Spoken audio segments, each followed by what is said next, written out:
স্ত্রীর চুলকে স্বামী যদি বালিশের কাজে লাগায়, অর্থাৎ স্ত্রীর চুলকে স্বামী বিছিয়ে দিয়েছে আর তার উপরে সে মাথা দিয়ে শুয়েছে আর ওটাকে বালিশ মনে করছে, তো এটি নাকি বলছে 3টি উপকার আছে। তো চলুন আমরা বলবো যে স্ত্রীর মাথার চুল স্বামীর মাথার নিচে রেখে বা নিচে দিয়ে ঘুমালে 3টি উপকার, এ নিয়ে ইসলাম কি বলে। প্রশ্নকারী প্রশ্ন তাই করেছে।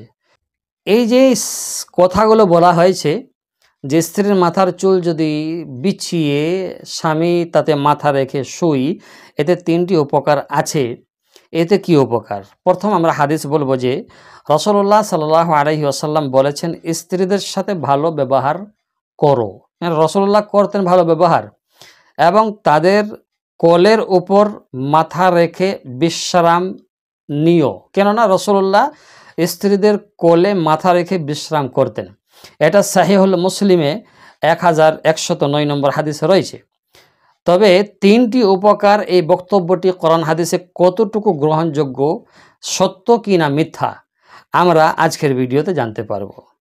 এ কথাই যদি বলা হয় যে এই যে এরকম কথাগুলো আমাদের কাছে আসছে, আমাদের কানে আসছে বা আমাদের কাছে প্রশ্ন আকারে আসছে, এই কথার ইসলামিক কোনো রকমের ভিত্তি নেই।